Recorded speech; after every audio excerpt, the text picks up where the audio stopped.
এজন বিধায়ক আসিফ মোহাম্মদ নাজাৰ আমি বিশেষকৈ দেখা পাইছোঁ এই ব্যক্তিজনে আজিলৈকে কোনো এজন লেখত ল'বলগীয়া কোনো কাম কৰা নাই সমষ্টিৰ কোনো উন্নয়ন নাইকা সমষ্টিৰ কাৰণে কিবোৰ সমস্যা আছে আমি ভালকৈ সদনত এতিয়ালৈকে উত্থাপন কৰা আমি দেখা পোৱা নাই আমি দেখা পাইছোঁ যে তেখেততকৈ বহুত ভাল ভাল যোগ্য প্ৰাৰ্থী কংগ্ৰেছত আছিলে আমি কংগ্ৰেছক অনুৰোধ কৰিম যে যোগ্য প্ৰাৰ্থীক স্থান দিয়ক যোৱাকালি যিটো নেকি আপোনাৰ ছেকেণ্ড লিষ্টটো ওলালে আমি মৰ্মাহত হৈছে আমি দুখ পাইছোঁ চমৰীয়া সমষ্টিৰ এজন যোগ্য উচ্চ শিক্ষিত ব্যক্তি আমান ওদুত ডাঙৰীয়াক তেওঁলোকে টিকেট প্ৰদান কৰিব পৰা নাই বিশেষকৈ আপোনালোকে যদি চাবলৈ যায় আমাৰ সামগুৰি সমষ্টিত যদি যায় ৰকিবুল হুছেইন ডাঙৰীয়াৰ পুত্ৰ তানজিল হুছেইন ৰাজনৈতিক একো বুজি নাপায় তেওঁলোকক কিন্তু টিকেট প্ৰদান কৰিছে 2021 চনৰ নিৰ্বাচনত কিন্তু মন্ত্ৰী ডক্টৰ নজৰুল ইছলাম ডাঙৰীয়াৰ পুত্ৰক দিছিলে কিন্তু আজিলৈকে আমি তেওঁলোকৰ ভাল কাম দেখা পোৱা নাই আজি আপোনালোকে জানে আমি বিশেষকৈ আজি সংবাদমেল পাতাৰ উদ্দেশ্যটো হ'ল যে আমি আজি ইয়াত সংবাদমেল পাতিছোঁ আমি লাহৰীঘাটৰ পৰা আমি ক'ব বিচাৰিম কংগ্ৰেছৰ প্ৰতিজন হাই কমাণ্ডক আমি অনুৰোধ জনাম এতিয়ালৈকে যিখিনি সমষ্টিত আপোনালোকে প্ৰাৰ্থিত্ব প্ৰদান কৰা বাকী আছে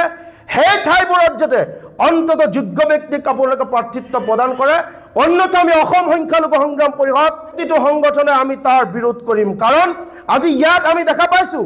80% মানুহে ডক্টৰ ফৰিদুল হুছেইন ডাঙৰীয়াক তেওঁলোকে কিন্তু তাত বিচাৰি আছে বা তাতকৈ আৰু তেওঁলোকৰ সমপৰ্যায়ৰ যোগ্য কিছুমান ব্যক্তি আছে তেওঁলোকে দিবলৈ বাধ্য নহয় আজি এইবোৰ লৈ মানুহ কনফিউজ হৈ থাকে আমি কওঁচোন যোগ্য ব্যক্তিক প্ৰাৰ্থিত্ব প্ৰদান কৰক যি ব্যক্তিৰ দ্বাৰা সৰ্বাংগীন উন্নয়নৰ কাম হ'ব শৈক্ষিক দিশত ৰাস্তা ঘাট স্কুল কলেজ গৰাখহনীয়া বিভিন্ন পৰ্যায়ত যিসকলৰ দ্বাৰা নেকি কাম হ'ব সেই ব্যক্তিসকলক কিন্তু আপোনালোকে প্ৰাৰ্থিত্ব প্ৰদান কৰিব লাগে কিন্তু আমি বিশেষকৈ কংগ্ৰেছ দলক দেখা পাওঁ যিসকল অযোগ্য ব্যক্তি এজন মন্ত্ৰীৰ পুত্ৰ এজন সাংসদৰ পুত্ৰ প্ৰাক্তন মন্ত্ৰীৰ পুত্ৰ এজন আপোনাৰ MLA পুত্ৰক তেওঁলোকে প্ৰাৰ্থিত্ব প্ৰদান কৰে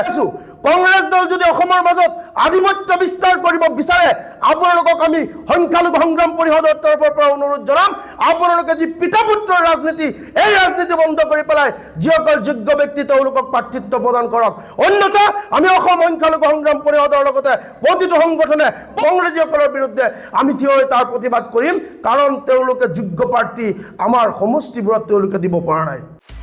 আপুনি বিচৰা বাতৰি পাব কেৱল নিউজ 18 এপত